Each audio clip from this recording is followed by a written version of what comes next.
Dans cette vidéo, je vais faire la différence entre le montage sur un ordinateur et le montage sur un téléphone. Alors, j'ai eu certains retours qui me demandaient des vidéos, ou du moins qui me demandaient comment est-ce que on peut tourner des vidéos de façon simple, c'est-à-dire des personnes qui voulaient juste tourner une vidéo en associant leurs photos, des personnes qui voulaient juste tourner leurs vidéos en associant juste 2-3 petites courtes vidéos afin de faire des posts soit sur TikTok ou alors sur Instagram, ou même de faire des petites vidéos comme les vidéos d'anniversaire ou de Saint-Valentin ou même pour le Père Noël.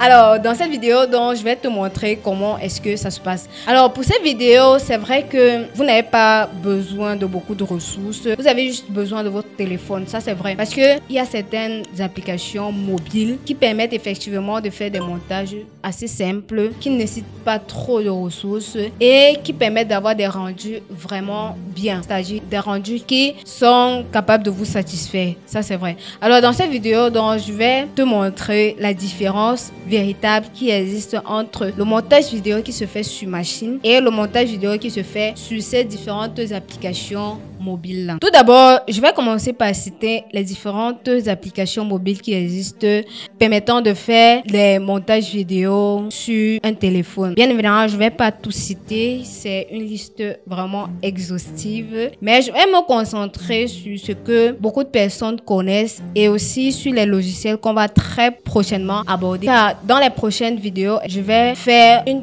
courte formation sur un logiciel spécifique ou alors sur plusieurs logiciels si vous les demandez, bien évidemment. Alors, le premier logiciel, c'est CapCut. Oui, la plupart des personnes sont familiers avec cette application-là. On voit ça partout. Il faut rappeler que CapCut, c'est un logiciel qui a été conçu par l'entreprise qui a TikTok. C'est pour ça que vous voyez beaucoup de partenariats entre les deux. C'est pour ça que vous avez la possibilité de faire des montages sur CapCut et de les transférer directement sur TikTok. Ils ont donc un partenariat entre eux et c'est pour ça qu'ils fonctionnent donc ensemble la plupart du temps. Alors, cette application, bien qu'elle soit populaire justement, j'ai envie de dire que la personne qui fait un montage sur CapCut téléphone n'aura pas le même rendu que celui qui fait un montage vidéo sur CapCut ordinateur. Premier point. Alors, pour le logiciel, on va s'arrêter là pour le moment. Le deuxième logiciel dont j'ai envie de te parler, c'est le logiciel Power Director. C'est un logiciel mobile que j'ai l'habitude d'utiliser. Mais l'inconvénient avec ce logiciel, c'est que ça pèse énormément. Donc, déjà, lorsque vous voulez télécharger l'application, si vous n'avez pas assez de données, si vous n'avez pas assez de stockage dans votre propre téléphone, ça sera compliqué de l'utiliser.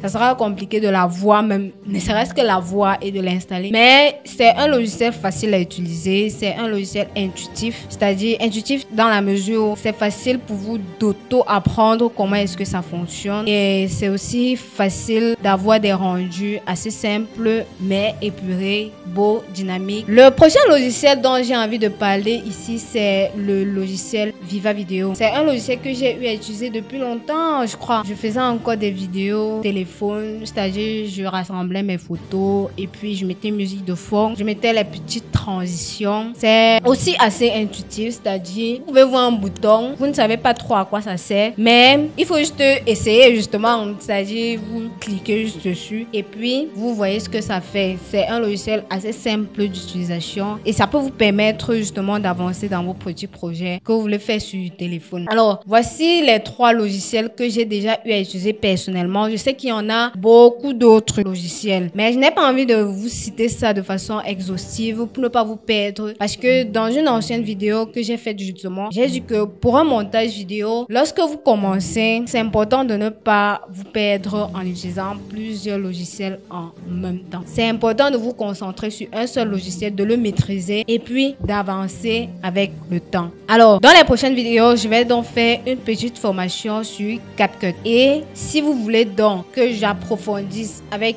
d'autres logiciels ou alors d'autres concepts que vous aimeriez qu'on aborde, je le ferai bien évidemment. Il suffit juste que vous mettez tout ça en commentaire et je me ferai le plaisir de vous lire. Le montage vidéo sur PC, c'est ce sur quoi on s'attarde plus sur cette chaîne. Ça, il faut quand même qu'on se dise. J'utilise au quotidien le logiciel Wondershare Filmora et c'est ce sur quoi on fait nos tutoriels la plupart du temps. Tout d'abord parce que avec un ordinateur, c'est beaucoup plus facile. Vous avez un écran assez large, vous avez une visualisation assez large, vous avez un plan de travail assez grand et ça facilite vraiment votre sens de l'observation, votre sens du détail et aussi vous êtes plus à l'aise. Vous êtes plus à l'aise avec une souris de vous dire que non, vous pouvez faire les codes assez facilement. Avec le logiciel téléphone, c'est vrai, il est facile de faire des codes, c'est-à-dire supprimer des zones qui ne vous plaisent pas. Mais c'est assez difficile. Imaginez-vous prendre un téléphone et puis c'est tellement petit, mais vous êtes encore obligé de, je sais pas, avancer, reculer. C'est assez pénible en fait. Vous verrez dans la formation que je vais vous donner, c'est assez pénible, mais on va le faire. Ça ne veut pas dire que c'est pas pour vous décourager en fait. C'est juste pour vous dire que avec un ordinateur, c'est beaucoup plus facile et c'est beaucoup plus aisé de faire des grands projets, des projets qui demandent assez de ressources, des projets qui ont besoin d'un certain type d'effet, d'un certain type de rendu. Et c'est donc pour ça que je n'ai pas envie de vous conseiller d'utiliser soit un ordinateur, soit un téléphone, mais j'ai juste envie de vous dire que en fonction de vos objectifs, il faut savoir utiliser le bon outil. Si votre objectif c'est juste de faire des courtes vidéos pour poster sur TikTok, sur Instagram ou alors de faire des courtes vidéos, de faire passer un certain message, par exemple un anniversaire ou alors juste un assemblage de vos photos personnelles. C'est d'accord, un téléphone suffit largement. La plupart des applications dont j'ai cité, CapCut, PowerDirect, ils suffisent largement et vous pouvez avoir des rendus qui vont vous satisfaire. Mais si vous avez pour objectif de faire du montage vidéo votre pain quotidien, je pense que ça sera très limité, voire même impossible, parce que déjà la taille des fichiers qu'on vous envoie sont énormes. Vous allez par exemple avoir des vidéos, des rushs de vidéos qui pèsent 1 giga, 2 giga, 3 giga, 5 giga. D'abord même que votre téléphone en lui-même n'a pas forcément cette capacité-là. Donc, ça sera assez difficile pour vous d'avoir un achievement assez satisfaisant d'abord. Non seulement au niveau même de télécharger même les vidéos, vous aurez probablement du mal. Au moment d'exporter les vidéos, même au niveau de la timeline de l'application téléphone, là encore, ça sera un problème. Au moment de faire les cuts, tout ça, ça sera un problème parce que non seulement la vidéo sera longue, mais le fait de vous concentrer sur un petit écran, le fait de ne pas pouvoir être capable de mettre le curseur exactement là où il faut, vraiment, ça sera chiant. Ça sera vraiment énervant. Faut qu'on vous dise la vérité en fait. Ça sera difficile pour vous de vous adapter sur un téléphone si vous voulez faire un montage qui vous permettra vraiment de faire de ça un levier financier. Ça sera compliqué. Tant avec un ordinateur, ça sera facile. Vous aurez le plein écran là devant vous. Ça sera la totale quoi. Ça sera cool et tout. Donc du coup, je vais finir cette vidéo en vous listant dans les logiciels PC qui permettent de faire des montages PC. Il y a le logiciel Wondershare Filmora que j'utilise bien évidemment. Il y a le logiciel Premiere Pro qui est un logiciel de la suite Adobe. Si vous connaissez la suite Adobe, c'est une suite qui a plusieurs logiciels en graphisme. La plupart des logiciels qui sont connus sont par exemple Adobe Photoshop, Adobe Illustrator. Premiere Pro fait également partie de cette panoplie de logiciels là. Il y a également le logiciel After Effects. After Effects, c'est vrai que c'est un logiciel qui permet de faire des vidéos assez spécifiques comme le motion design. Donc, pour ma part, j'aimerais dire que pour vous concentrer sur After Effects, vraiment, il faut avoir des bases solides. Il faut vraiment avoir une certaine compétence pour pouvoir monter des vidéos au quotidien avec After Effects. Et le dernier logiciel, donc, c'est CapCut.